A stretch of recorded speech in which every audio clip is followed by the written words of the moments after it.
রে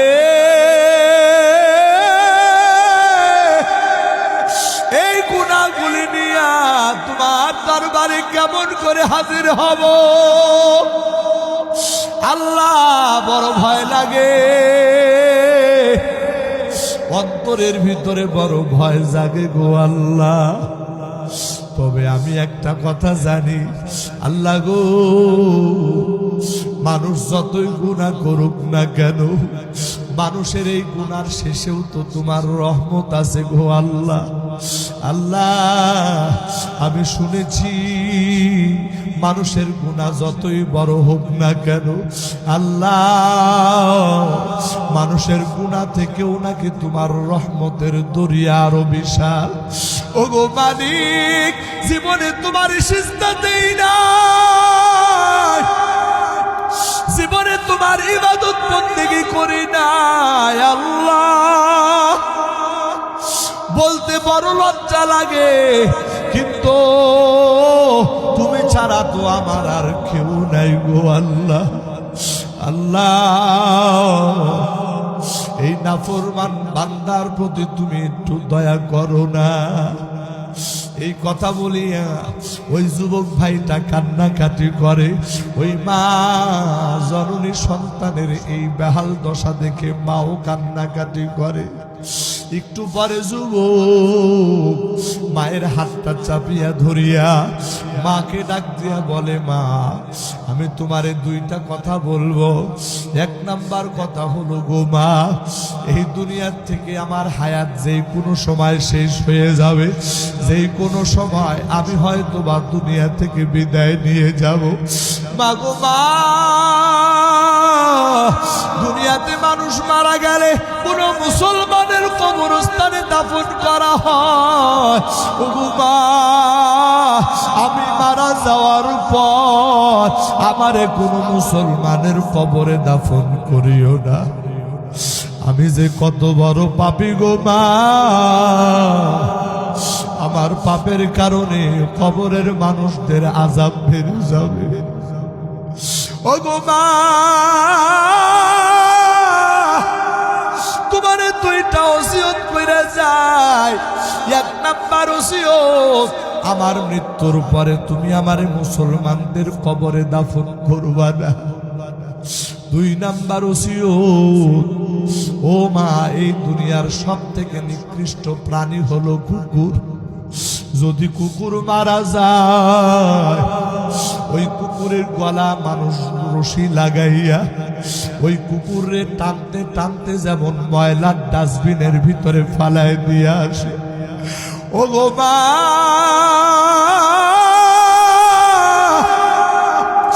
আমি তো ওই কুকুর থেকেও জঘন্য রে মা, ওই নিকৃষ্ট প্রাণী থেকেও আমি আরো জঘন্য গো মা।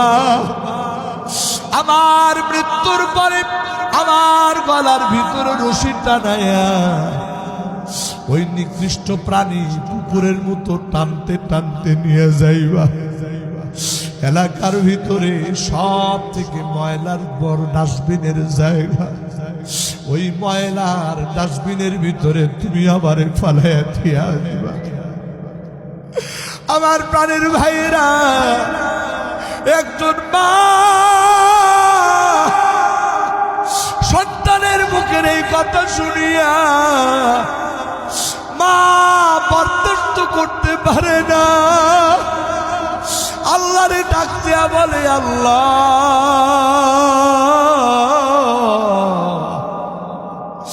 আমি মা হইয়া এই দুঃখ আমি কেমন করে সহ্য করব গো আল্লাহ। আল্লাহ আমি আর সইতে পারতেছি না গো বাবু। এই ঘটনার পরে কিছুক্ষণ পরে ওই যুবক সন্তানটা দুনিয়া থেকে বিদায় হয়ে যায়। এবার মা পাগল পারা হইয়া আবার হাসান বস্তির দরবারে চলে আসছে। হুজুর গো, যেই সন্তানের তওবা পড়ানোর জন্য আসছিলাম, আমার সন্তান আর দুনিয়াতে বেঁচে নাই, দুনিয়া থেকে বিদায় হয়ে গেছে।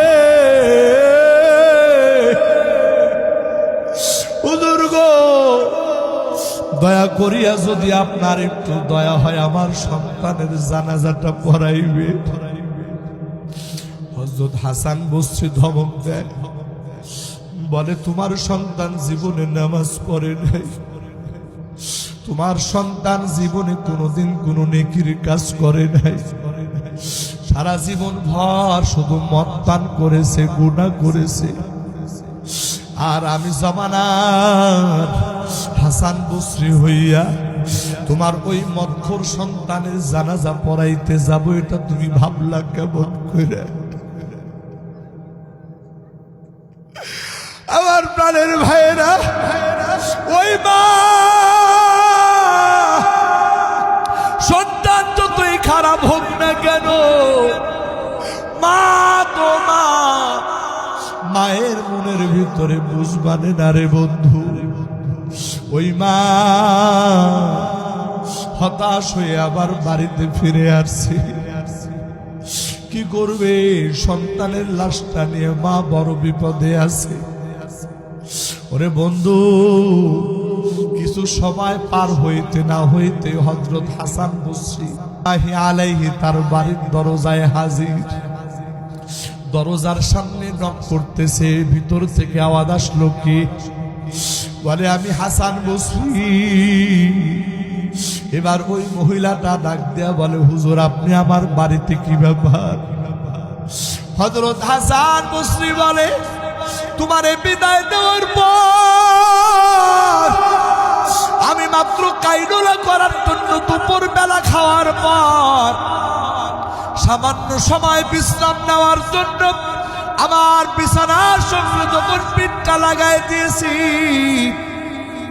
আমার চোখটা যখন লেগে আসে অবস্থা, এই সময় আমার মালিকের পক্ষ থেকে আওয়াজ আসতেছে, ও হাসান, বলো তো দেখি তুমি আমার কেমন বন্ধু?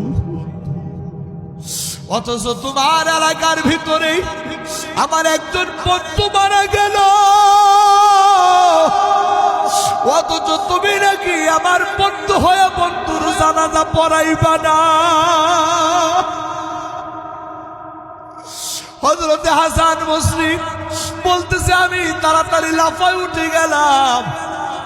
কি শুনলাম নিজের কানকেও যেন বিশ্বাস করতে পারি না। হঠাৎ করে মনে হইল তোমার সন্তানটা তো দুনিয়া থেকে বিদায় হয়ে গেছে। আরে আমার আর বুঝতে বাকি নাই আমার আল্লাহ কোন বন্ধুর কথা বলছে। হয়তোবা তোমার সন্তান এমন ভাবে তওবা করেছে, ওই তওবা আমার আল্লাহর দরবারে এমন কবুল হয়ে গেছে, যেই কারণে আমার আল্লাহ গুনাহগারের দফতর থেকে তোমার সন্তানের নাম কাটিয়া আমার আল্লাহর বন্ধুদের কাতারে তোমার সন্তানের নাম উঠায় ফেলেছে। আল্লাহু আকবার, আল্লাহ।